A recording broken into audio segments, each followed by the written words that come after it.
Kain Bakit tayo. yung ano nyo bumalik? Ang ano, Inulog nyo lang yung tinapay, bumalik. nakita ko lang yun, di ba yung ano.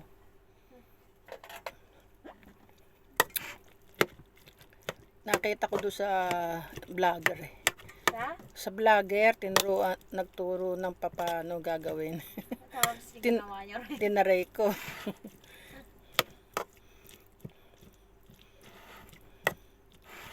Kain po tayo. Yan po ulam ko. Di kakain si Juna lang yan.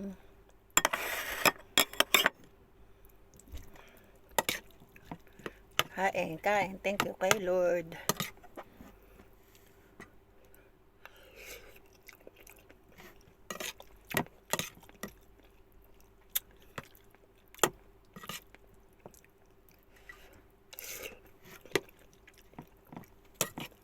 Hindi mo ba alam mo yan? Hindi mo alam yung gagawin dyan.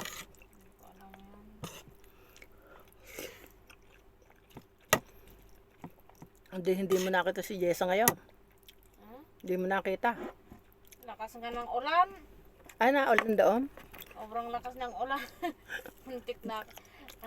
Hindi. Inis na inis nga si amo sa akin. Bakit? Kasi nga, di ba, umuulan. Tapos, syempre, tumigil yung ulan. Nilabas ko yung dalawang aso. E di, nung nilabas ko, biglang lumakas yung ulan. Ayaw nang tumigil. Oh. Tapos, ang lakas pa ng kidlat at kulog. Oo, ang lakas ng kidlat. Hindi, nandun pa kami. Ay, takot na takot ako. Pray ako ng pray. Ano ba yan? Pray ako ng pray. Nandun kami sa parang waiting shed. Oh, sabi ko, tigil mo na. Ako nga eh, hindi agad ako lumabas. Pinatigil ko muna. Takot na takot ako kasi kumikidlat at kumukulog. Tapos wala na, ang lakas na ng ulan. Duwag ka pala. Takot na takot ako sa kidlat at kulog. Kaya ayaw na ayaw ko. Tapos yung dalawang aso ko, di siyempre kasama ko. Ayaw nang tumigil. Halos 1 oras na kami doon. Sabi ng amo ko, baba ako, tinitignan ko kayo, nakabihis na, nakadala ng payong. Siyempre, medyo malayo pa yung anuhin namin, tatakbuhin namin, di ayoko kasi kumikidlat nga. Hindi ka ayaw namin umalis doon. Natakot ako dun sa kidlat eh. Ilan ang dala mong aso? Yung dalawang malaki, Ano ka ba? basang-basa sila, pati ako, pati si amo ko. Ibig sabihin yung amo mo pumunta rin. Hindi, kasi tumakbo na kami nung walang kulog at kidlat, pero sobrang lakas ng ulan. Kasi di ayaw nang tumigil, 1 oras na kami doon mahigit. Tapos siyempre hindi kami makita ni amo ko kasi nga yung ulan, sobrang lakas, hindi masyadong makita. Tapos no, tumatakbo kami, nakita niya kami, yun, may dala-dala siyang payong, pero basa naman na kami. Ano ba yan?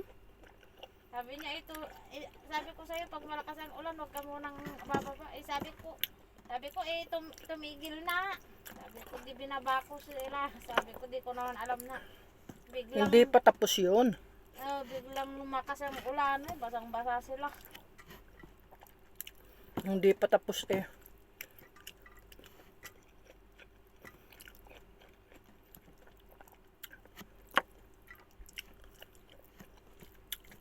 Ako nga, hindi umalis hanggang hindi pa natatapos eh. Tapos very humid pa. Basang-basa yung loob ng bahay. Ano? Kaya nakakatamad nga eh.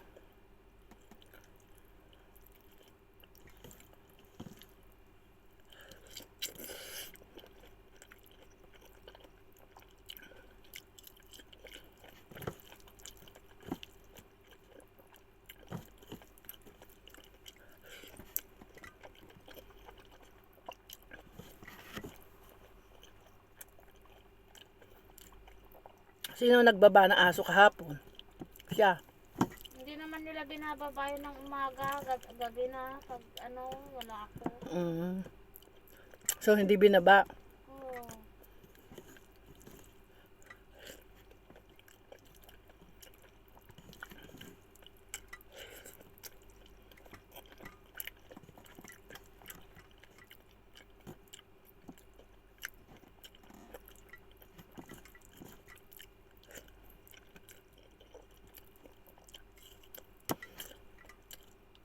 Butit umiihi ang aso doon sa bahay.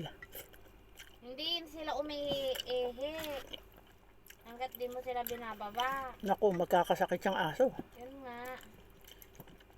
Si Mon noon, di ba, umiihi doon. Tapos yung maliit naman na matanda, umiihi doon, pero naka-pampers. Diaper. Nagkakasakit ang aso pag hindi binababa.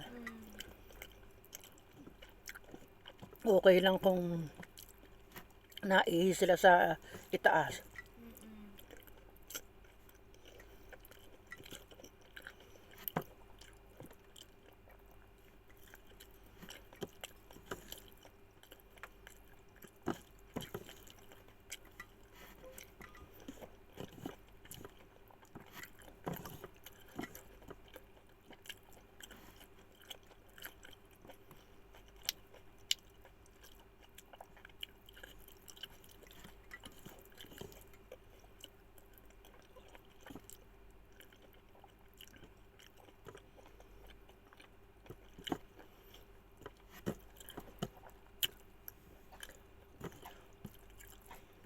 May sakit pala si Sino?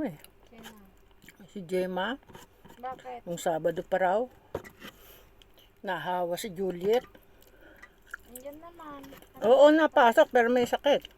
Mm, Nahawa nga si Juliet eh. anong sakit daw niya? Inuubo nga at may lagnat. Naulanan daw kasi. Ha? Naulanan, hindi naman naligo. Mm. Inuubo.